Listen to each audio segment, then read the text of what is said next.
안녕하세요, 여러분. 오늘도 유럽 축구 한 주를 정리해드릴 시간이 돌아왔습니다. 이번 주는 정말 할 이야기가 많습니다.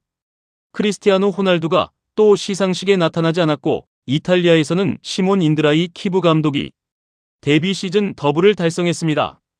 스페인에서는 레알 마드리드 회장 플로렌티노 페레스가 긴급 기자회견을 자청하며 팀 안팎을 뒤흔들었고요. 그리고 시즌이 막바지로 치달으면서 강등 경쟁, 챔피언스리그 진출 경쟁이 마지막 라운드까지 단 한 경기로 결판나는 상황이 됐습니다. 마지막으로는 바르셀로나의 레반도프스키, 아틀레티코 마드리드의 그리즈만 두 레전드가 팬들과 긴 작별 인사를 나눴습니다. 차분하게 하나씩 살펴보겠습니다. 먼저 호날두 이야기를 해야겠습니다. 크리스티아노 호날두. 이름 하나만으로도 전 세계 수십억 명의 팬들이 반응하는 선수죠. 발롱도르 5회, 챔피언스리그 5회 우승, 유로 우승, 득점 기록은 셀 수 없을 만큼 쌓아 올렸습니다. 누가 봐도 역대 최고의 선수 중 한 명이라는 것을 부정할 수 없습니다. 그런데 이번 주 다시 한번 씁쓸한 장면이 나왔습니다. 호날두가 몸담고 있는 사우디아라비아 클럽 알나스르는 이번 시즌 AFC 챔피언스리그 엘리트 2, 줄여서 ACL이라는 대회에 출전했습니다. 아시아 클럽 대항전의 하위 리그 격으로 보시면 됩니다. 알나스르는 결승까지 올라갔습니다. 상대는 일본의 간바 오사카였습니다. 결과는 알나스르의 패배, 준우승이었습니다. 문제는 그 이후였습니다. 준우승 시상식이 있었는데 호날두가 나타나지 않았습니다. 트로피를 받아야 하는 자리에 팀의 간판 선수가 없었습니다. 이른바 노쇼입니다. 처음 있는 일이 아닙니다. 호날두는 과거에도 자신이 원하는 결과가 나오지 않았을 때 시상식이나 공식 행사의 모습을 드러내지 않는 모습을 보인 바 있습니다. 물론 그 마음이 완전히 이해가 안 되는 건 아닙니다. 지고 나서 웃으며 트로피 받는 게 쉬운 일은 아니죠. 이기고 싶은 마음, 누구보다 강한 사람이 호날두이기도 합니다. 하지만 스포츠의 본질 중 하나는 결과에 대한 존중입니다. 상대방이 이겼다는 사실을 인정하고 시상식이라는 공식적인 자리를 지키는 것, 이것은 승자에 대한 예의이기도 하고 같은 팀 동료들에 대한 예의이기도 합니다. 함께 뛰며 결승까지 올라온 동료들이 준우승 트로피를 받는 자리에 팀의 얼굴이 빠진 겁니다. 호날두는 지금 인스타그램 팔로워 숫자로만 보면 전 세계 개인 계정 중 압도적인 1위입니다. 6억 명이 넘습니다. 정치인도, 연예인도, 기업도 그 영향력을 따라가기 어렵습니다. 그 영향력만큼 그에게는 사회적 책임이 있습니다. 어린 선수들이, 축구를 시작하는 아이들이 그를 보고 배웁니다. 졌을 때 어떻게 행동해야 하는지, 패배를 어떻게 받아들여야 하는지. 호날두가 그 자리를 지켰다면 그것 하나만으로도 훨씬 더 훌륭한 메시지가 됐을 겁니다. 위대한 선수임에는 의심의 여지가 없습니다. 하지만 위대한 선수와 위대한 스포츠맨은 조금 다른 이야기입니다. 호날두가 현역 말년에 이런 장면들로 기억되는 건 정말 아쉬운 일입니다. 그가 쌓아온 것들이 너무 빛나기 때문에 이런 장면이 더 도드라져 보입니다. 이탈리아로 넘어가겠습니다. 이번 주 이탈리아 축구에서 가장 뜨거운 소식은 인테르 밀란의 더블 달성입니다. 더블이라는 게 무엇인지 잠깐 설명드리겠습니다. 한 시즌에 리그 우승과 FA컵, 즉 국내 컵 대회를 동시에 석권하는 걸 더블이라고 합니다. 쉽게 말해 그 나라에서 열리는 주요 두 가지 대회를 모두 가져오는 겁니다. 이걸 해내는 팀이 많지 않습니다. 리그는 38라운드 혹은 그 이상의 기나긴 마라톤이고 컵 대회는 단판 토너먼트입니다. 두 전선에서 모두 정상에 서야 하는 거죠. 인테르 밀란이 해냈습니다. 코파 이탈리아 결승에서 라치오를 2대 0으로 제압하며 컵 대회 우승을 차지했고 리그 우승도 이미 확정지었습니다. 결승전 경기 내용을 간단히 살펴보면 라치오 입장에서는 너무 아쉬운 실수들이 겹쳤습니다. 수비수 마루시치의 자책골, 그리고 측면 수비 타바레스의 실수가 결정적으로 작용했습니다. 물론 인테르가 그 빈틈을 놓치지 않고 잘 파고든 것이지만 라치오는 자멸하는 측면이 있었습니다. 그런데 오늘 정말 이야기하고 싶은 것은 경기 결과가 아니라 인테르를 이끌고 있는 감독 시몬 인드라이 키부에 대한 이야기입니다. 키부 감독은 이번이 인테르 밀란 사령탑으로서의 첫 시즌입니다. 데뷔 시즌에 더블을 달성했습니다. 이게 얼마나 대단한 일인지 조금만 생각해보면 느껴집니다. 새로 부임한 감독이 선수단 파악, 전술 이식, 팀 문화 구축을 하면서 동시에 2개의 대회를 모두 제패한 겁니다. 하지만 키브 감독에 대해 회자되는 이야기는 단순히 성적에 관한 것만이 아닙니다. 시즌 마지막 홈 경기 이야기가 특히 인상적이었습니다. 리그 우승도 이미 확정됐고 컵 대회 결승도 이미 치러진 상태였습니다.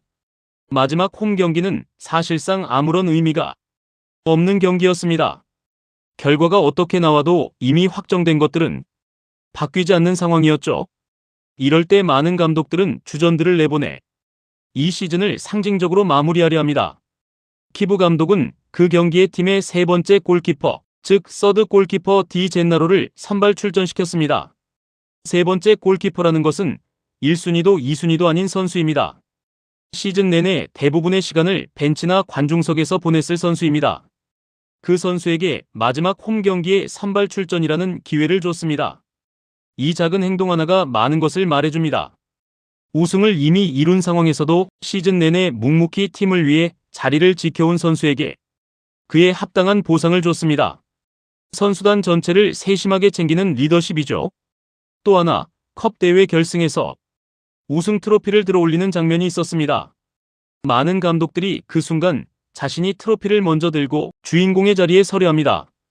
키브 감독은 달랐습니다. 인테르의 주장 라우타로 마르티네스를 앞세우고 선수들이 먼저 트로피를 들게 했습니다. 자신은 한 걸음 뒤에 서 있었습니다. 이런 모습들이 쌓여서 지금 키브 감독은 선수들로부터, 팬들로부터, 축구 전문가들로부터 극찬을 받고 있습니다.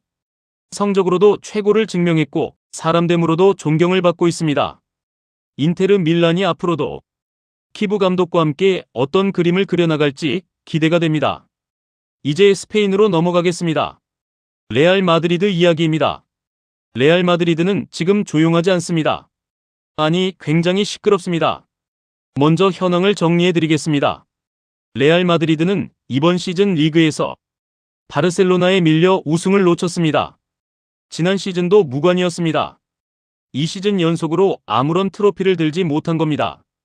레알 마드리드 같은 클럽에서 2년 연속 무관은 단순한 성적 부진이 아니라 클럽 전체가 흔들리는 위기 신호입니다.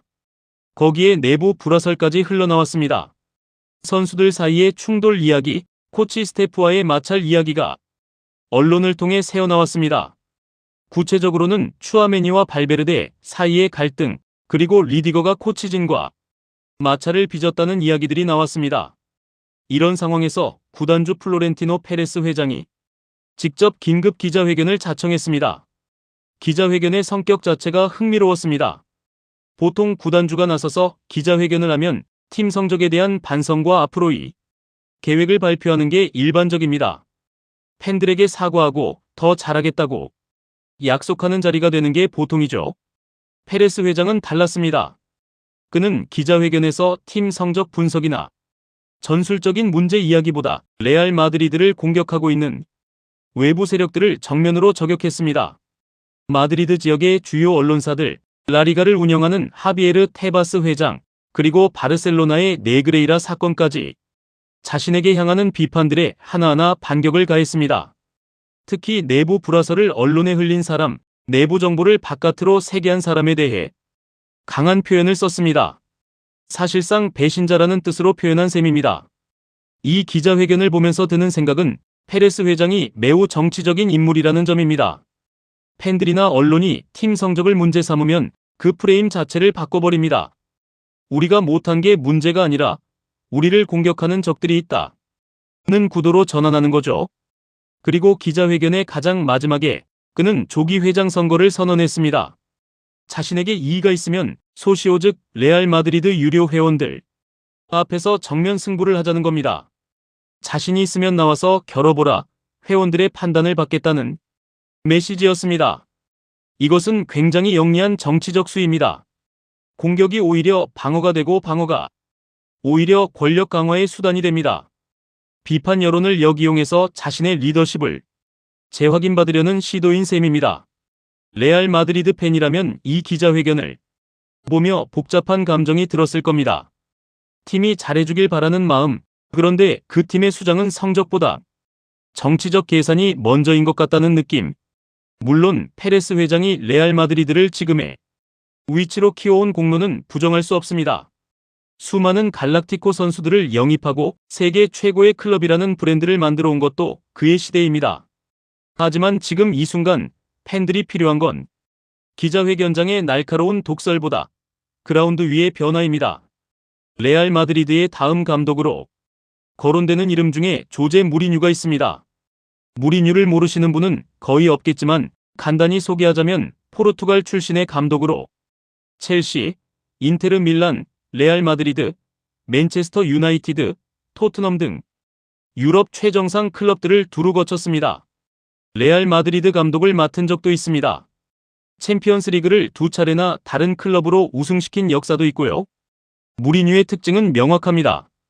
전술적으로는 조직력과 수비 안정을 중시하고 리더십 면에서는 강한 카리스마와 때로는 거친 방식으로 선수단을 장악합니다. 팀 내에 자신의 말을 따르지 않는 선수는 과감하게 배제합니다. 찬반이 명확하게 갈리는 감독입니다. 그를 좋아하는 사람들은 그의 결단력을 사랑하고 그를 비판하는 사람들은 그의 독선과 관계 훼손을 지적합니다. 지금 레알 마드리드에 무리뉴가 어울리는지를 생각해보면 이런 비유가 있습니다. 평화로운 시대에는 덕치로 나라를 이끄는 리더가 필요합니다.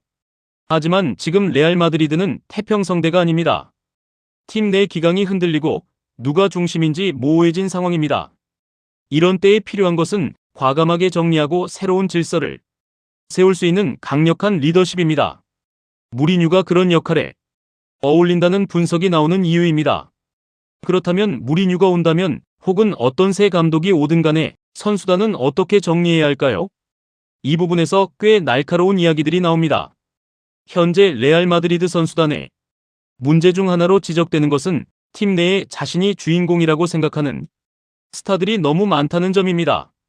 이건 개인의 잘잘못 이전에 구조적인 문제이기도 합니다. 여러 해에 걸쳐 최고 수준의 선수들을 모아두면 필연적으로 이런 상황이 생깁니다. 그 중에서도 누가 팀의 진짜 중심인지가 명확하지 않으면 내부 갈등이 생기기 마련입니다. 그래서 나오는 이야기가 선수단 정리, 이른바 살생부입니다. 트렌트 알렉산더 마이너스 아놀드는 이번 시즌 레알 마드리드로 이적해왔지만 적응 과정에서 기대만큼의 임팩트를 보여주지 못했다는 평가가 있습니다. 리디거는 팀 내 마찰의 중심에 있다는 이야기가 나왔고요. 카마빈가는 포텐셜은 있지만 아직 안정적인 성장을 보여주지 못했다는 시각도 있습니다. 물론 이 선수들 모두 각자 뛰어난 능력이 있고 한 시즌의 결과로 판단하기에는 이르다는 반론도 충분히 성립합니다.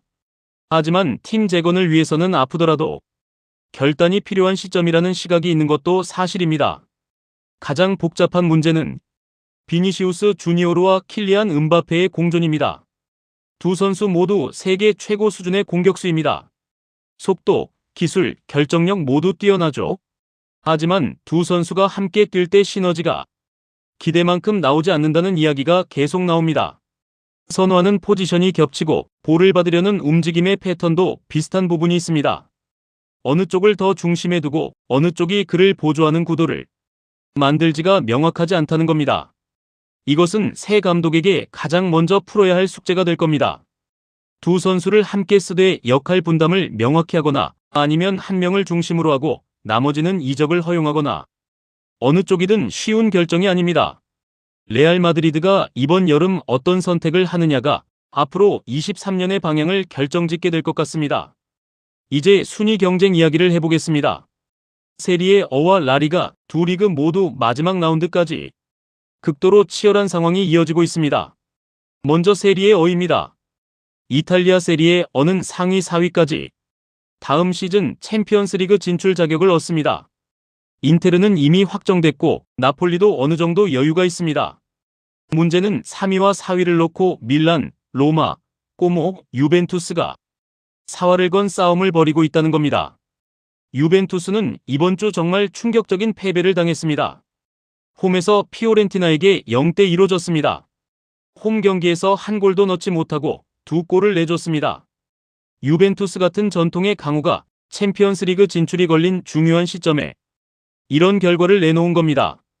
유벤투스 감독 스팔레티에 대한 비판도 나왔습니다. 스팔레티는 능력 있는 감독이 분명합니다. 하지만 중요한 순간 압박이 극도로 높아지는 상황에서 팀이 제 실력을 발휘하지 못한다는 패턴이 반복적으로 나온다는 지적이 있습니다. 이번 피오렌티나전도 그런 맥락에서 이야기가 나오고 있습니다. 마지막 라운드를 앞두고 상황을 정리하면 이렇습니다. 밀란이 70점으로 3위, 로마도 70점으로 4위, 그리고 꼬모와 유벤투스가 68점으로 바짝 뒤쫓고 있습니다. 밀란과 유벤투스가 2점 차이입니다. 마지막 라운드 한 경기의 결과에 따라 챔피언스리그에 가는 팀과 가지 못하는 팀이 완전히 뒤바뀔 수 있습니다. 챔피언스리그 진출이 얼마나 중요한지 조금 설명드리면 이렇습니다. 수익면에서 엄청난 차이가 납니다. 챔피언스리그에 나가면 UEFA로부터 기본적으로 수백억 원대의 참가비를 받고 성적에 따라 더 받습니다. 여기에 더해 스폰서십, 중계권료, 팬들의 관심 등 모든 면에서 차이가 납니다. 좋은 선수를 영입하는데도 기존 선수들을 유지하는데도 챔피언스리그는 결정적인 카드입니다. 반대로 챔피언스리그를 못 나가면 팀 재건과 경쟁력 유지가 훨씬 어려워집니다. 그래서 마지막 라운드 경기들이 그냥 경기가 아닙니다. 클럽의 다음 몇 년을 결정짓는 경기입니다. 이번에는 스페인 라리가의 강등 경쟁입니다. 강등 경쟁을 이해하려면 먼저 라리가 구조를 아셔야 합니다. 라리가는 20개 팀이 경쟁하고 시즌 끝에 최하위 3개 팀이 2부 리그인 세 군다로 강등됩니다. 강등된 팀은 2부 리그에서 다시 올라와야 하고 그 과정에서 선수들이 떠나고 수입이 줄어들고 팬들이 실망합니다.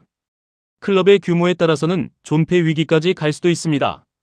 지금 라리가에서 13위 세비야부터 19위 마요르카까지 무려 7개 팀이 승점 4점 안에 몰려 있습니다.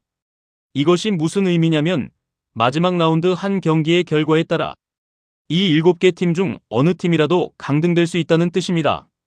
반대로 지금 강등권에 있는 팀도 마지막에 이기면 살아남을 수 있습니다.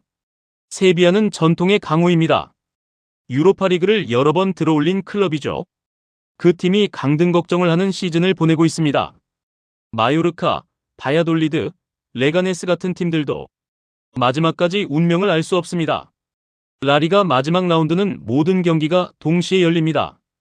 이 부분이 재미있는 포인트입니다. 왜 동시에 열리느냐 하면 만약 시차를 두고 경기를 하면 앞선 경기 결과를 보고 전략을 세울 수 있기 때문입니다. 예를 들어 자기 팀 아래팀이 먼저 졌다는 걸 알면 굳이 무리하게 이기려 하지 않아도 되는 상황이 생깁니다. 이런 불공정한 상황을 막기 위해 마지막 라운드는 동시에 시작합니다.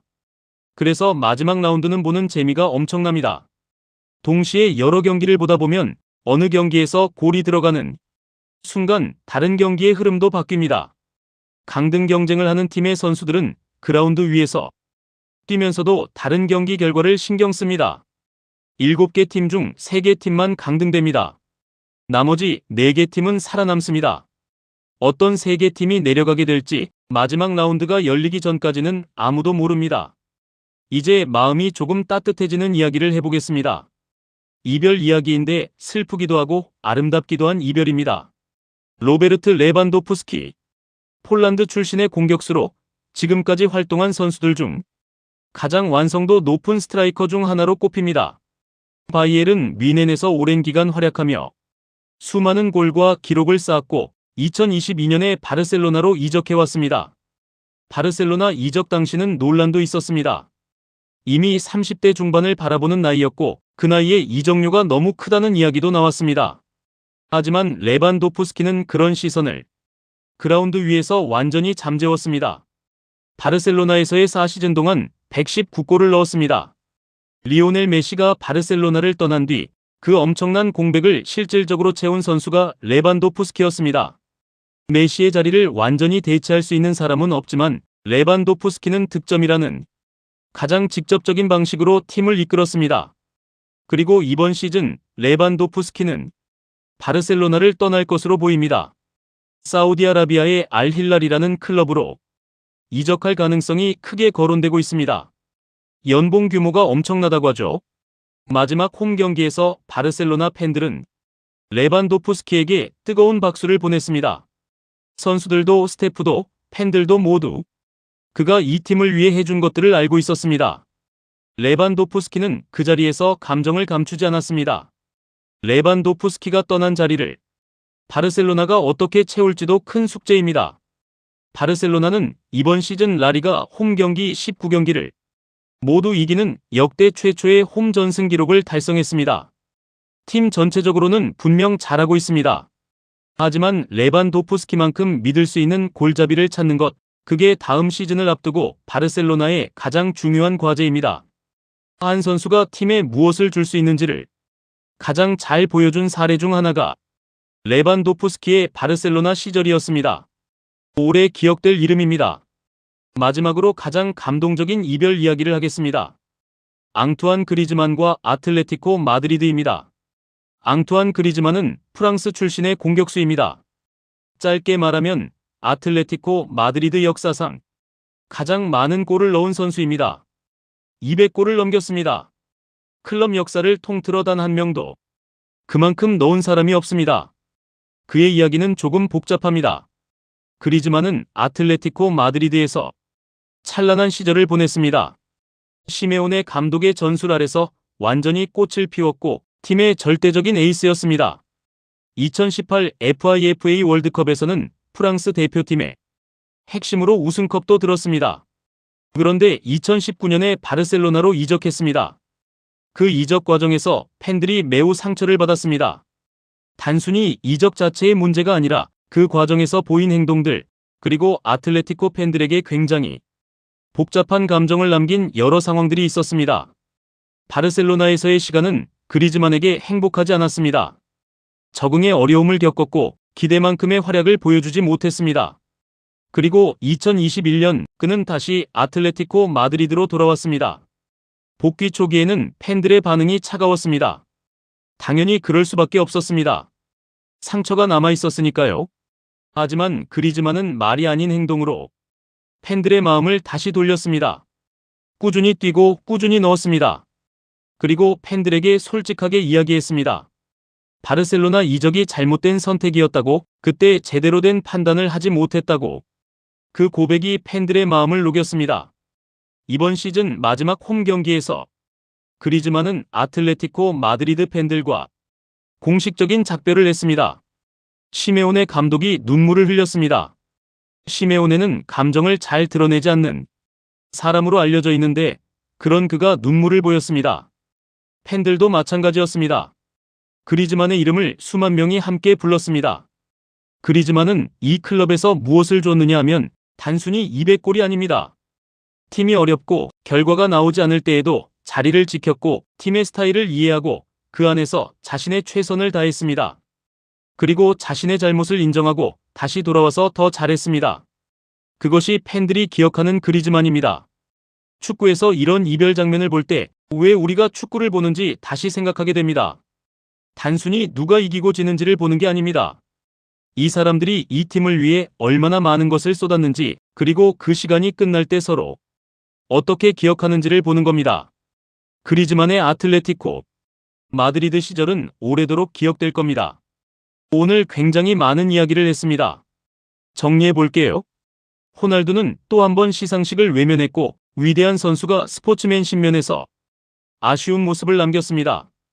인테르의 키부 감독은 데뷔 시즌 더블이라는 놀라운 성과와 함께 사람을 세심하게 챙기는 리더십으로 최고의 찬사를 받고 있습니다.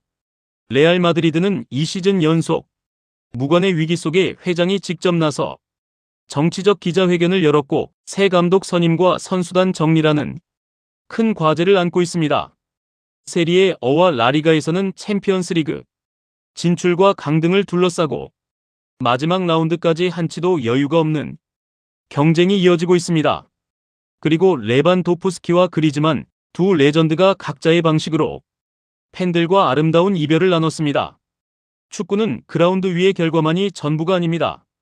이 모든 이야기들, 감독의 리더십, 선수의 스포츠맨십, 팬들과의 관계, 클럽의 결단, 이것들이 모여서 우리가 축구라고 부르는 큰 그림을 만들어냅니다.